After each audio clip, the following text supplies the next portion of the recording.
Përshëndetje, në që t'javi mundësin të bëni në një pyetje,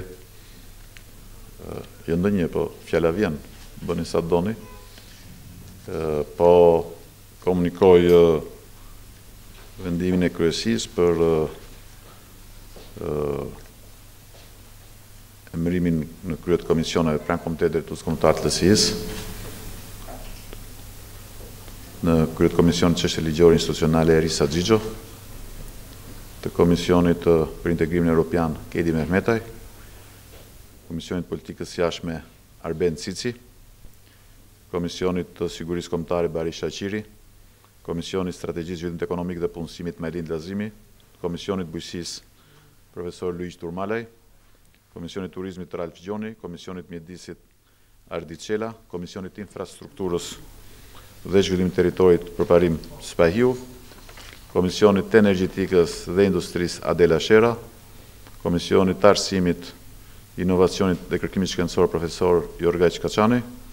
Komisionit Shëndetësisë Vangjel Tavo, Komisionit Mirëqenies Sociale Gruas dhe Familjes Silva Cakat, Komisionit Kulturës, Rinjtë dhe Sporteve Armando Bora, Komisionit për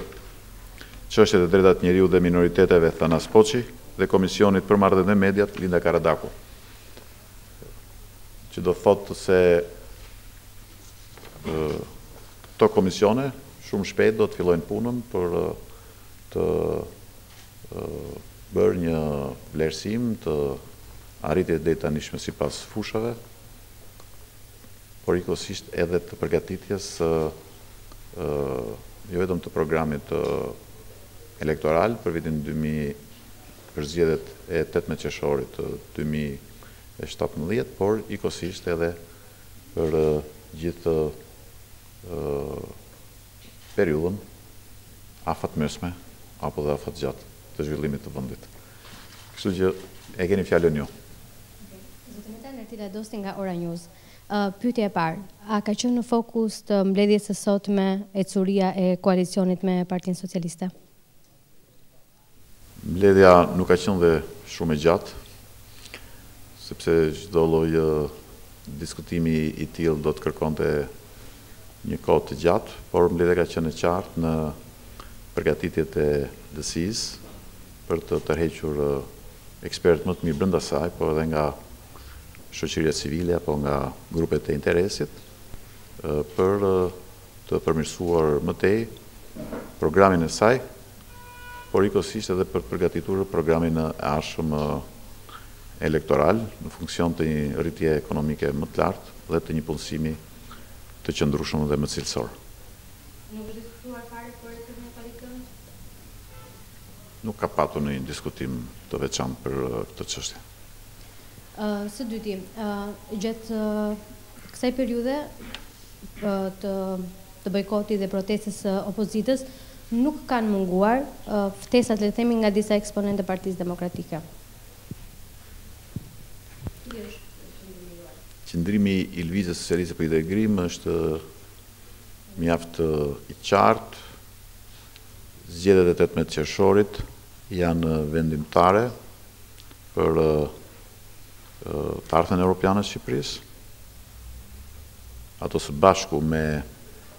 vazhdimin e zbatimit të reformës drejtësi dhe fillimit të procesit të vettingut janë jashtëzakonisht kyçe, pra dhe standardi këtyre zgjedhjeve për çeljen e negociatave për antarësim, por njëkohësisht edhe për vetë zbatimin e suksesshëm dhe të besueshëm të reformës në drejtësi në të ardhmen. Deklaruat pak orë më parë që opozita ka parlamentin, mazhoranca ka qeverinë. Jemi në kushtet kur opozita po kërkon çadrën, është tek çadra dhe në këtë rast çfarë duhet të bëjë mazhoranca? Besoj se dialogu është e vetmja rrugë për të zgjidhur çështjet që ngrihen, të cilat kanë të bëjnë me standardet e zgjedhjeve dhe për të shtëruar mundësitë praktike të realizimit të garancive që kërkohen lidhur me standardet e zgjedhjeve dhe për të përfunduar edhe reformën zgjedhore që duhet kishte përfunduar prej kohësh. Dhe asnjëherë nuk duhet hequr dorë nga dialogu, sepse çdo lloj retorike konfrontuese nuk është mirë të vendit, pasi dialogu politik majorancë opozit është kyç për suksesin e reformave që kemi ndërmarrë, që i vlerësoi dhe Parlamenti Evropian me rezolutën e tij më të fundit, po akoma shumë të reforma që duhet të zbatohen në javët që vinë, në muajt që vinë, dhe padyshim kurorëzimi me sukses plot i zgjedhjeve është vendimtar për 4 vitet që vinë, por më shumë se kaq. Zoti Meta, a keni vendosur një afat kohor kur do të vendosni për koalicionet e ardhshme? Do me thënë,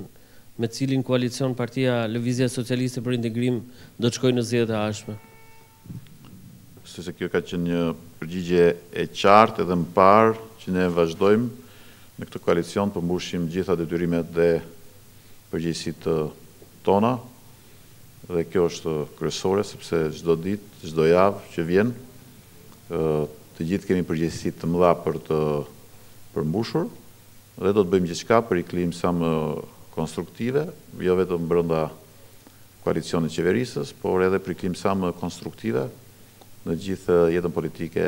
të vendit dhe në parlament, ku natyrisht e kam theksuar që jo se majoranca nuk është parlament, po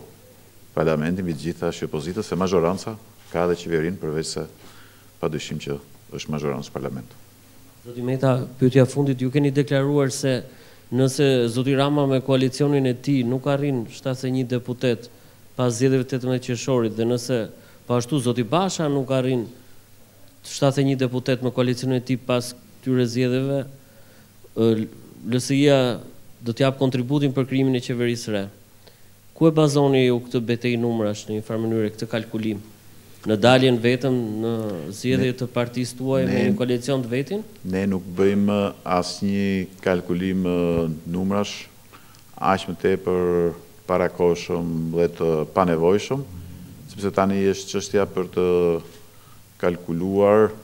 arritjen e standardeve më të larta në vazhdim të zbatimit të reformës drejtësi dhe të zgjedhjeve të 18 qershorit. E nënvizoj me rëndësishme se rezultati çdo force politike, përfshirë dhe Lëvizjen Socialiste për Integrim, është rezultati dhe nota që do të marrë Shqipëria dhe shqiptarët në 18 qershor për procesin, për cilin duhet të kujdesemi që tani. Faleminderit shumë dhe natën e mirë.